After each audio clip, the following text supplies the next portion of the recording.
Hola, buenas tardes a todos y bienvenidos a la sesión informativa sobre el posgrado en desarrollo de aplicaciones web que comenzará el miércoles de la semana que viene, el día 20 de septiembre. En primer lugar, me presento. Mi nombre es César Córcoles, soy licenciado en Matemáticas, soy profesor de la UOC en las diferentes encarnaciones del grado multimedia desde hace 16 años y, más relevante para la presentación de hoy, soy director del programa de posgrado en desarrollo de aplicaciones web, que este curso alcanzará su tercera edición. Antes de continuar, supongo que sois todos conscientes de ello, pero tenéis un chat por aquí al lado en el que podéis plantear cualquier pregunta o duda que os surja. Las iremos recogiendo y las responderemos hacia el final de la sesión.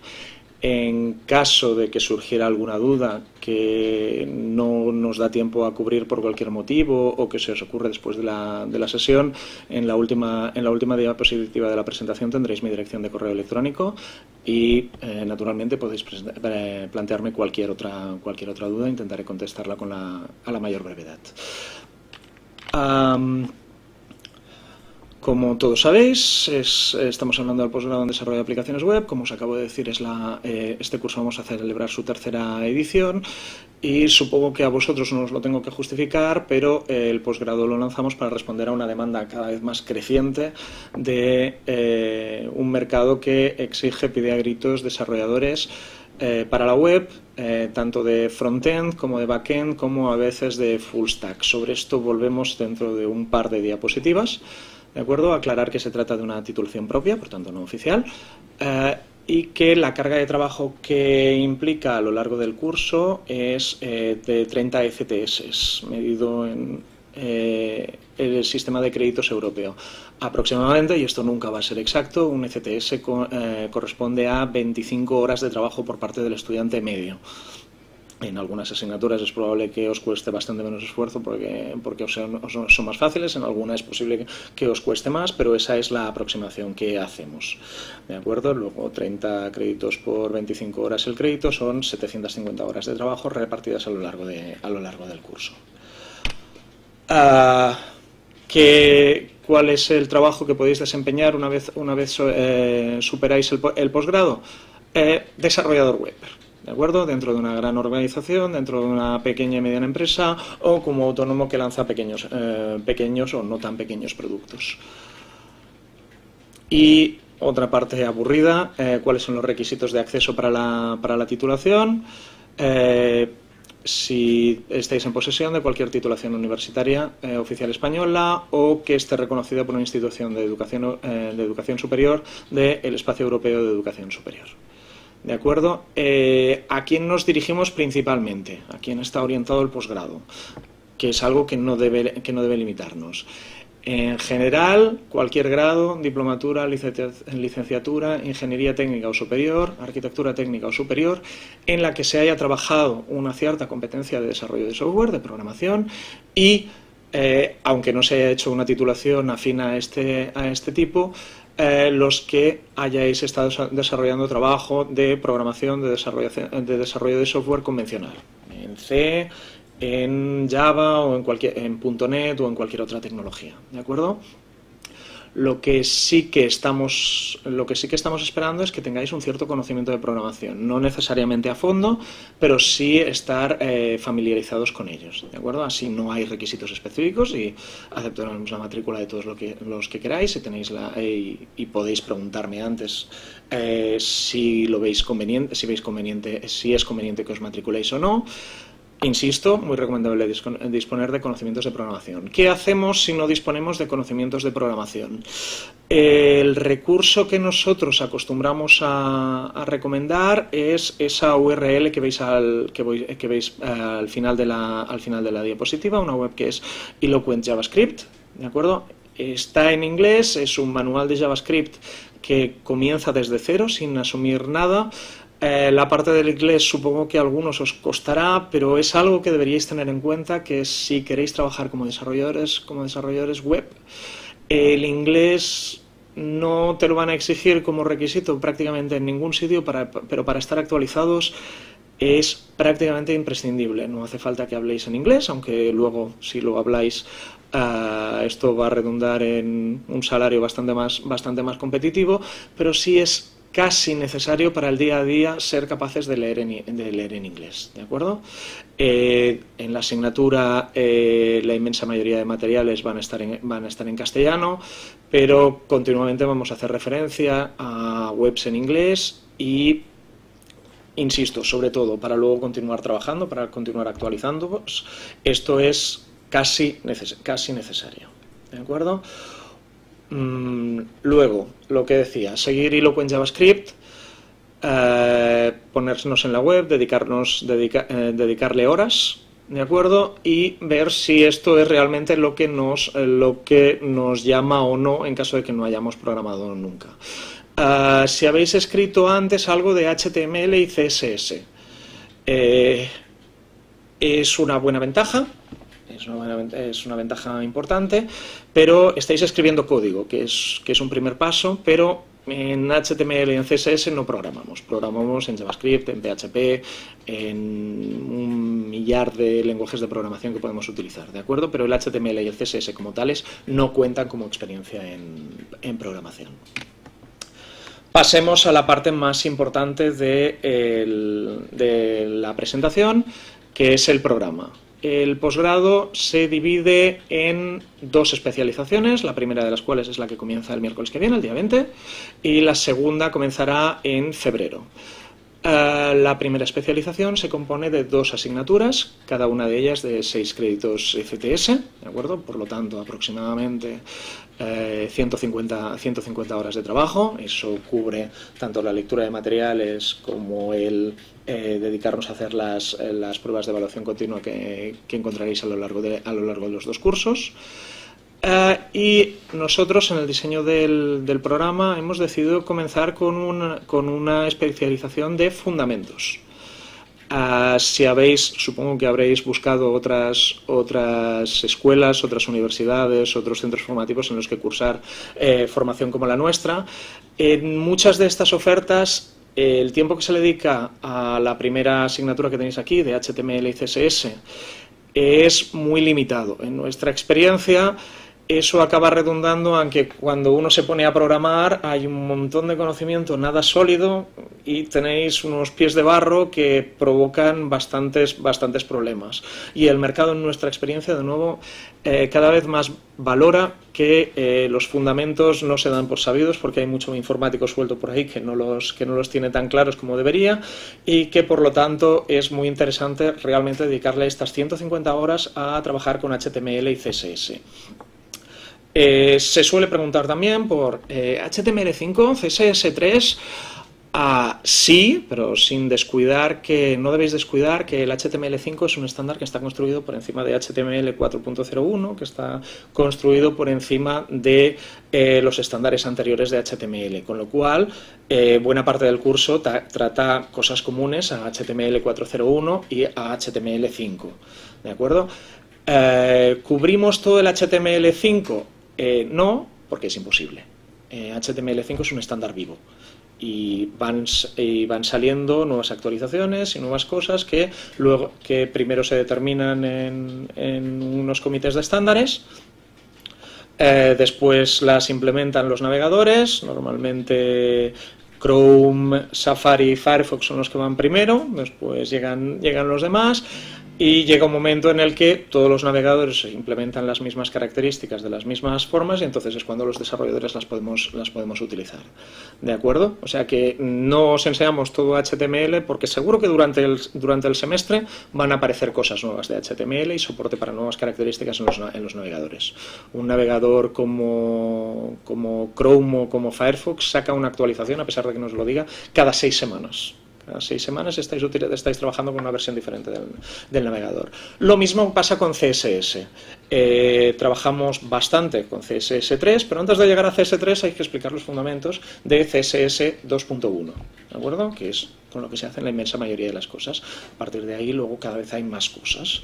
El diseño responsive, que tan de moda está, por ejemplo, es parte de CSS3 y lo trabajaremos a lo largo del semestre. ¿Qué hemos visto? que la cantidad de CSS es infinito, con lo cual siempre habrá partes del estándar que no trabajaremos.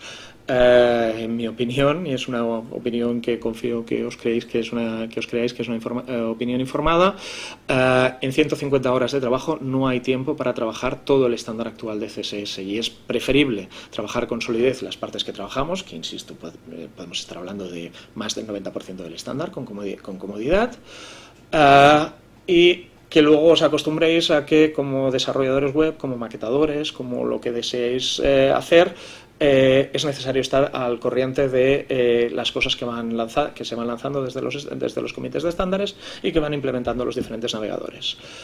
Otra cosa que nos pasa es que normalmente, si venimos de habilidades de informático, las webs y las aplicaciones que diseñamos acaban pareciendo diseñadas por un informático, y eso desde luego no es un piropo. Es por eso por lo que también tenemos un segundo curso de fundamento de diseño de interfaces para desarrolladores. En general, cuando alcanzamos el mercado laboral, la persona que está maquetando HTML y CSS y que está programando en JavaScript y que está programando el backend, la parte del servidor de la aplicación, no acostumbra a ser la persona que diseña las interfaces, pero sí que pasa que tenéis que estar en contacto continuo con esos diseñadores y hablar su idioma, y ese es nuestro objetivo en este segundo curso, ¿de acuerdo? Que podéis trabajar con ellos día a día, que habléis el mismo idioma y que tengáis una base fuerte sobre el fundamento de diseño. Esta primera especialización, que se realiza durante el primer semestre, insisto, desde septiembre hasta aproximadamente mediados de enero, se puede cursar sin que trabajemos ni una línea de programación, ¿de acuerdo? Los que no habéis programado nunca, aquí, si habéis trabajado con código HTML y CSS, no os va a suponer ningún problema. Si no lo habéis hecho, el comenzar a trabajar con código puede suponer un cierto trabajo, pero habitualmente no es especialmente problemático, si requiere horas de trabajo. Y esto es una cosa en la que me gustaría hacer de nuevo, énfasis. El trabajo es vuestro.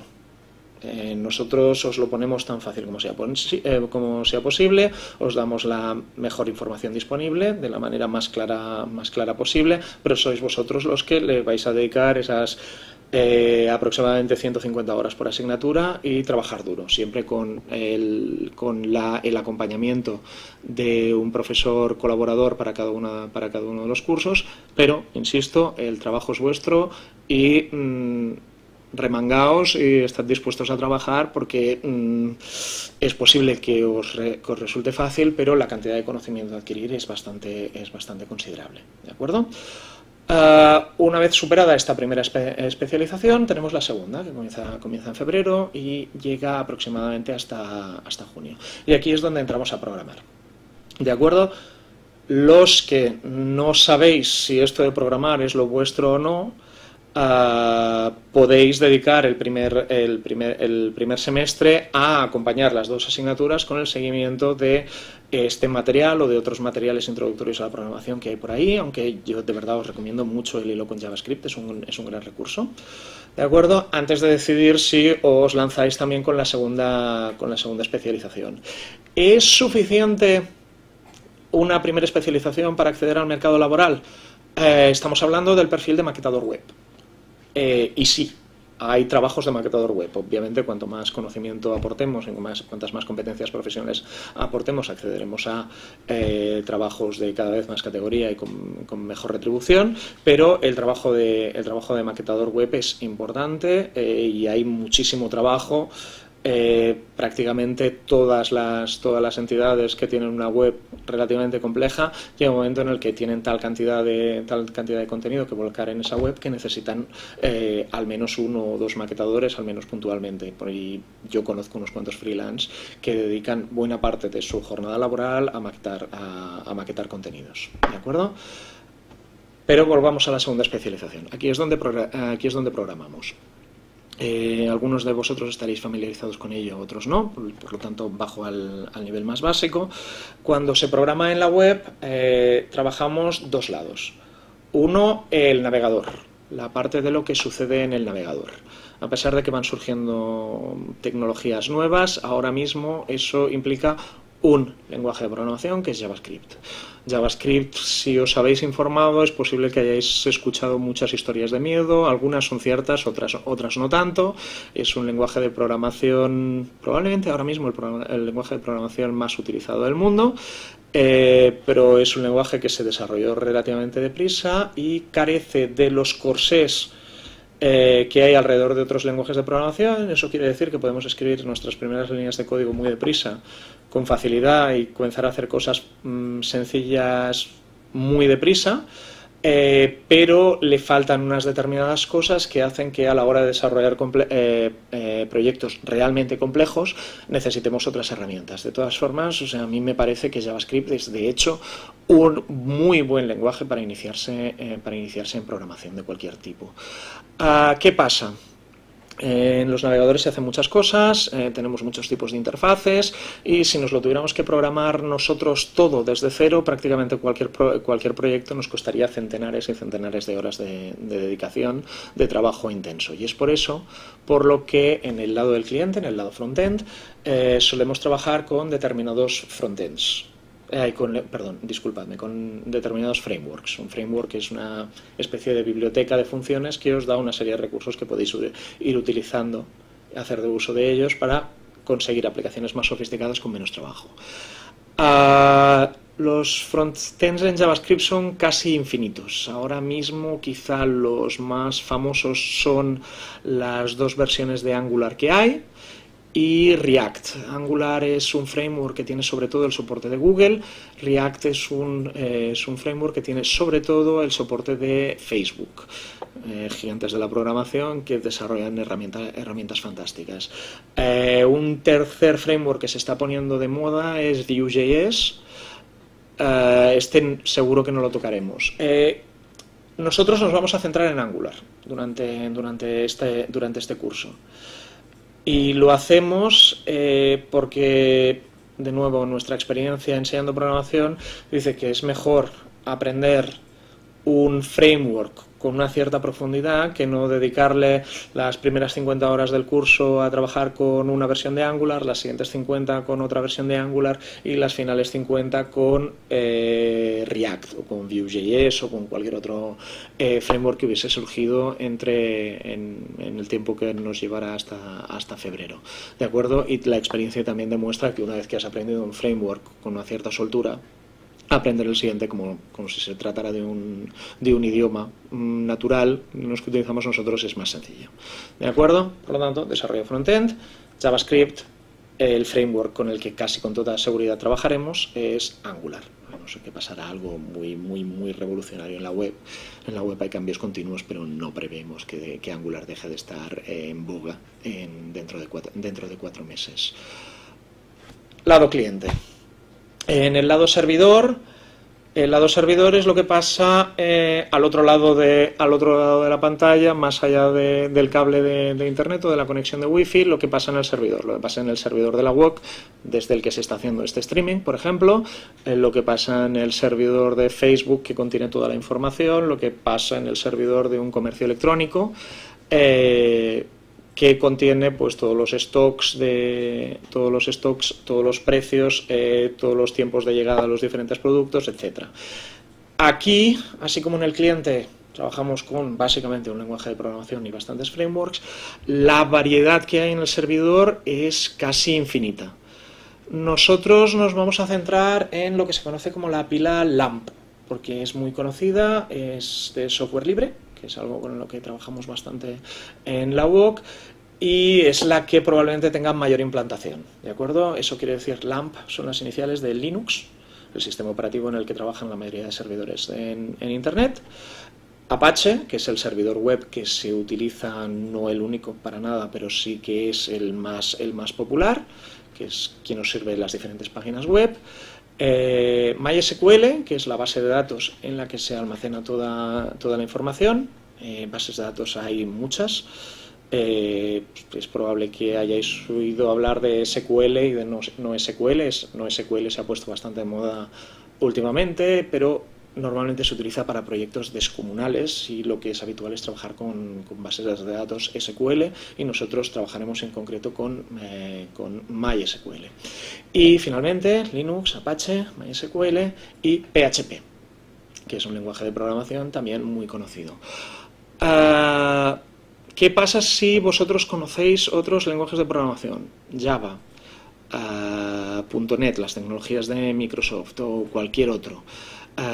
Todo vuestro conocimiento va a ser trasladable de manera casi directa a cómo trabajamos en PHP, y en algunos casos os vamos a dar la libertad de, hola, yo sé hacer Java, pues de acuerdo, si quieres trabajar con Java en el servidor, puedes hacerlo, ¿de acuerdo? Y si quieres trabajar con tecnologías.net, puedes hacerlo de nuevo. Y otra cosa que vamos a hacer en esta parte de desarrollo backend es utilizar esa otra abreviatura que tenéis aquí, que es CMS, Content Management System, sistemas de gestión de contenidos.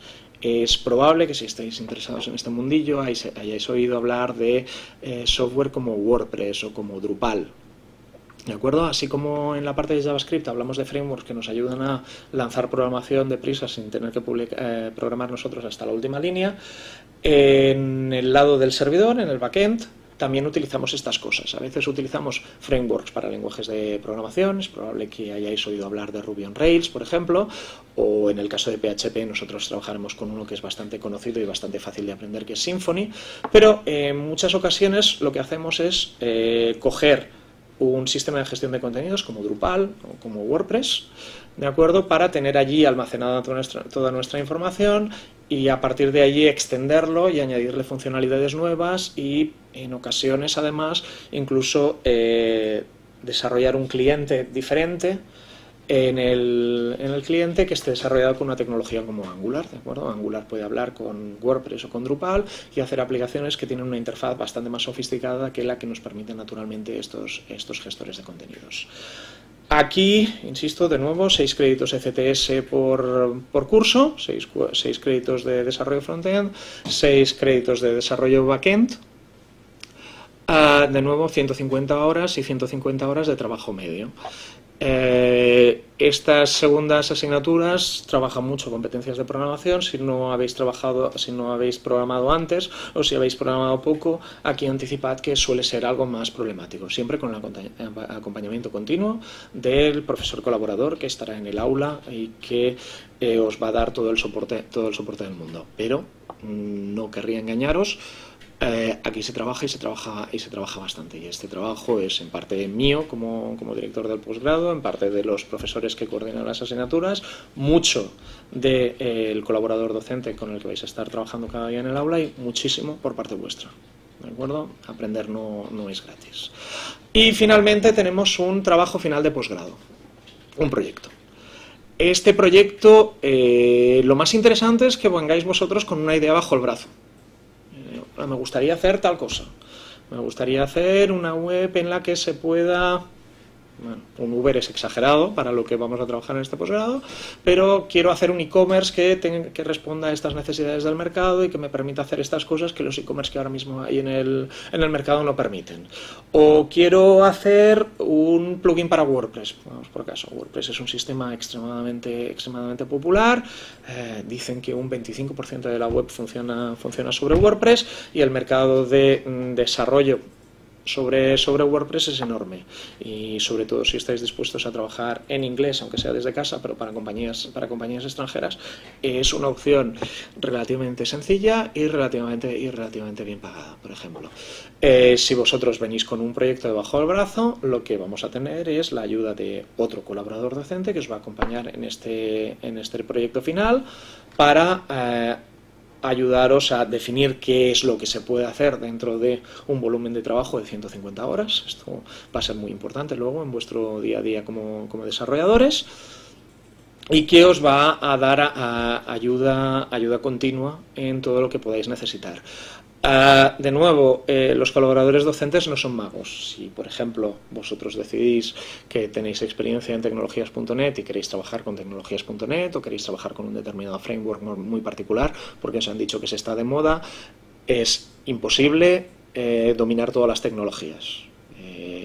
los colaboradores que vais a tener en el aula tienen mucho conocimiento, tienen mucha experiencia, pero no pueden saberlo todo. Van a ser vuestras mejores guías y van a estar siempre detrás ayudándoos, pero no podemos esperar que lo sepan absolutamente todo. Si nos circunscribimos a las tecnologías con las que hemos trabajado durante el curso, lo saben casi todo. Si nos salimos de estas porque a vosotros os interesa más, van a ser una ayuda muy importante, pero va a haber cosas que no estén a su alcance. La segunda especialización comienza en febrero y acaba aproximadamente en junio. Pero nos pareció excesivo que comenzarais a la vez con las dos asignaturas, con los dos cursos de frontend y de backend, y que os pusieseis a trabajar inmediatamente con el trabajo final de posgrado. Con lo cual lo que hacemos es retrasar un poco el inicio de este trabajo final de posgrado y alargarlo de manera que podáis entregar a principios, mediados de septiembre, de manera que luego os podamos emitir el título y que quede dentro del curso académico. Si alguien por cualquier motivo quisiera ponerse antes, porque tiene ya conocimientos, porque tiene una idea y quiere dedicarle horas, naturalmente podríamos hacerlo. El trabajo final de posgrado es la parte culminante del programa y es con lo que vosotros vais a acceder al mercado laboral. Nuestro programa comienza a tener una cierta cantidad de titulados que han salido, que consiguen trabajo y que pueden decir, hola, es un buen programa, pero la calidad de un programa académico, de cualquier programa académico, sea cual sea, es la que demostráis vosotros al salir. Y cuando vais a hacer una entrevista de trabajo, cuando postuléis alguna oferta, lo que os van a decir es, vale, pero enséñame lo que has hecho tú, enséñame qué sabes hacer. Un proyecto atractivo, un proyecto bien documentado, un proyecto que funciona, un proyecto que publiquéis en algún sitio y que no necesariamente está acabado, porque no tiene por qué ser el objetivo, pero que tiene las funcionalidades básicas y que es un HTML bien hecho, con un CSS atractivo, una web usable. De la usabilidad y de la experiencia de usuario hablaremos en la primera especialización dentro de los fundamentos de diseño de interfaces, que funciona rápidamente, que hace lo que tiene que hacer, que no se cuelga, etcétera. Esa es vuestra mejor puerta de entrada al mercado laboral, y eso es con lo que nosotros os queremos dedicar un colaborador docente que os ayuda a tener continuidad con el proyecto, que os ayuda a decidir cuáles son las funcionalidades que hay que implementar antes, cuáles son las que no son tan importantes, cuáles son las que en horas, aunque sea difícil de anticipar, van a tener un coste muy elevado y que por tanto le vamos a dar prioridad a cualquier otra, etcétera, etcétera, etcétera. La libertad para definir el proyecto es prácticamente infinita. ¿Qué pasa si no tenemos una idea de proyecto? Naturalmente nosotros tenemos una pequeña bolsa de proyectos que os podemos sugerir. ¿De acuerdo? Tenemos pequeñas aplicaciones que o hemos comenzado a desarrollar o queremos desarrollar y a las que les prevemos una cierta utilidad, a veces en entornos académicos, a veces con utilidad social. Y, naturalmente, aunque el proyecto fuera nuestro, obviamente, vuestro trabajo es vuestro trabajo y aquí respetamos extremadamente la propiedad intelectual de nuestros estudiantes, y todo el código que vosotros desarrollaseis y todas las interfaces que vosotros creaseis serían vuestras, naturalmente. Y con esto cerramos el repaso a lo que es el programa académico. Es probable que os hayan surgido diversas dudas, es el momento en que las planteéis en el chat que tenéis por aquí cerca. Y insisto, dentro de unos minutos volveréis a tener unos segundos durante un tiempo en pantalla mi dirección de correo electrónico para que me podáis dirigir cualquier otra pregunta que no se os ocurra. Ahora lo que vamos a hacer es dejaros con un pequeño vídeo dedicado especialmente a los que nunca hayáis estudiado con nosotros y que probablemente no hayáis estudiado nunca en un entorno en línea, aunque cada vez es más popular y tiene mejor reconocimiento en el mercado profesional, en el que se explica cómo se estudia con nosotros.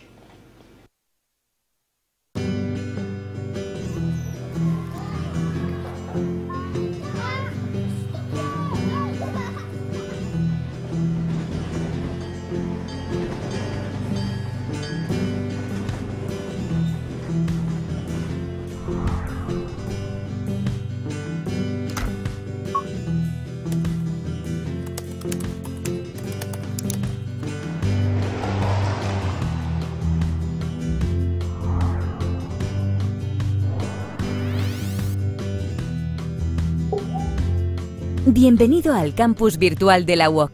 Hoy es tu primer día de docencia. Empieza el semestre.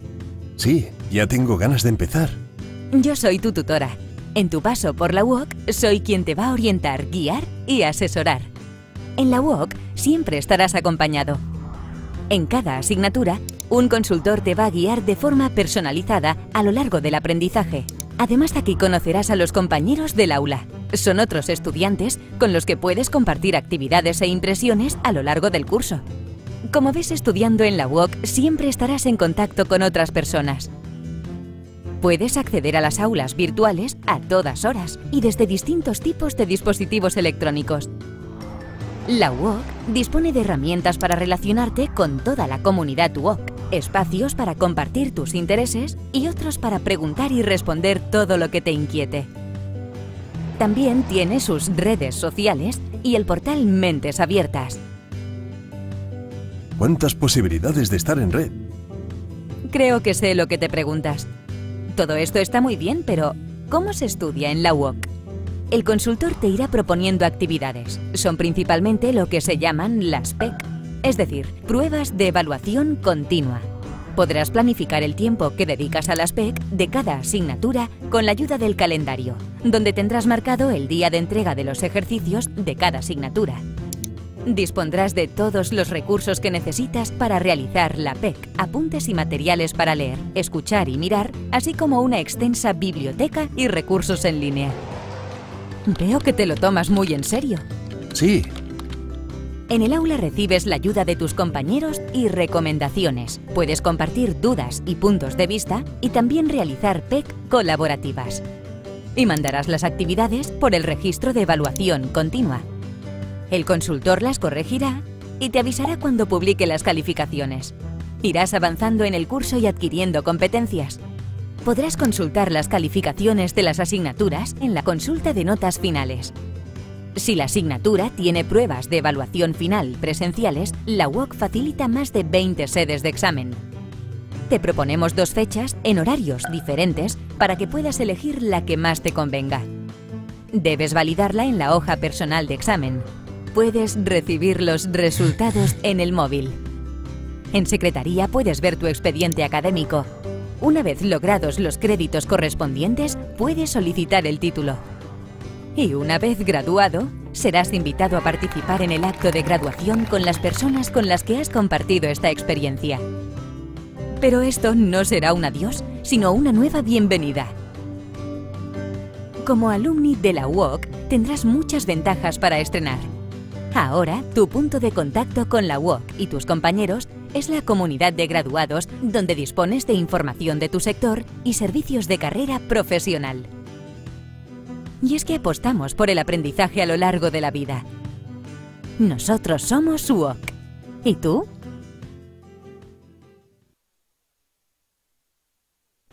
De acuerdo, espero que el vídeo os haya resultado informativo e interesante. En primer lugar, señalar que ahí tenéis mi dirección de correo electrónico. Mi nombre es César Córcoles, de ahí la dirección, ccorcoles@uoc.edu. De acuerdo, por favor no os cortéis de preguntar cualquier cosa que os pueda surgir. Agradeceros a los que habéis estado conectados vuestra atención. Espero no haberme hecho demasiado largo ni pesado. Y me dicen que Marta nos ha preguntado un aspecto muy importante, siento no haberlo tocado a lo largo de la presentación, sobre cómo se evalúa, y en particular cómo se evalúan las diferentes especializaciones. Para los que no conozcáis la UOC, hay una palabra que es extremadamente popular para nuestros estudiantes, que son las PECs. Las PECs son las pruebas de evaluación continua. Cada asignatura tiene, en principio, repartidos a lo largo del semestre, 3 pruebas de evaluación continua. Esto es algo que en cualquier tipo de educación es muy importante, seguir la evaluación continua, pero en nuestra experiencia en la UOC de más de 20 años haciendo formación a distancia, seguir la evaluación continua es básicamente la única manera de superar la asignatura.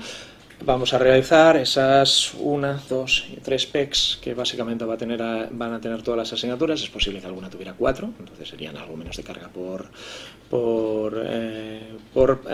PEC. Cada una de ellas va a tener una nota, vais siempre con el feedback, no solo vais a tener una nota, sino que vais a tener un feedback intenso por parte del colaborador docente que se encarga de vuestra aula, en el que os va a decir, de acuerdo, fantástico, si lo habéis hecho fantástico, poco feedback más tendréis, si lo habéis hecho de notable y no de excelente, os apuntarán, hola, está muy bien, pero quiera trabajar esto o esto o esto. Si hubierais hecho de aprobado, la lista de ese feedback se va a volver considerablemente más larga. ¿Qué hacemos al final de cada curso? Hacer la media de esas 3 pruebas de evaluación continua, ¿de acuerdo? Y poner una nota final. La especialización se os concederá el título si habéis superado las dos asignaturas. ¿Qué pasaría si por algún motivo tenemos un viaje, tenemos una punta de trabajo y no podemos seguir la evaluación continua? O nos pasa cualquier cosa. Os vamos a ofrecer toda la flexibilidad posible. La flexibilidad no puede ser infinita, pero sí intentamos adaptarnos a vuestras necesidades. Intentamos que tengáis los enunciados de esas pruebas de evaluación continua con suficiente antelación para que os podáis poner con tiempo, y podemos buscar siempre alguna evaluación alternativa si, por ejemplo, no habéis podido hacer la primera PEC porque estabais de viaje de novios, por ejemplo, es una de las cosas que pasan con una cierta frecuencia a nuestros estudiantes, y os incorporáis al curso un poco tarde. Siempre importante, si anticipáis que hay 1, 2, 3 semanas que vais a estar fuera, trabajo duro. Trabajar en las 14, 15 semanas que acaba teniendo el semestre, las asignaturas son intensas. Si lo concentramos y reducimos 1 o 2 semanas ese trabajo, recordad reservar ese trabajo, recordad que de golpe algún fin de semana va a desaparecer porque se lo vais a tener que dedicar a vuestro posgrado. Esto es más que en el interés mío, de los diferentes profesores de las asignaturas o de los colaboradores docentes, obviamente en vuestro interés, ¿de acuerdo? En un posgrado, en una titulación propia que ofrece cualquier institución educativa, lo que es importante es que aprendáis, no la nota que se saque al final, ¿de acuerdo? Así pues, en general 3 pruebas de evaluación continua, una nota final para cada curso. Si superáis los 2 cursos, obtenéis el certificado de la especificación. ¿Cuántas horas hay que trabajar semanalmente?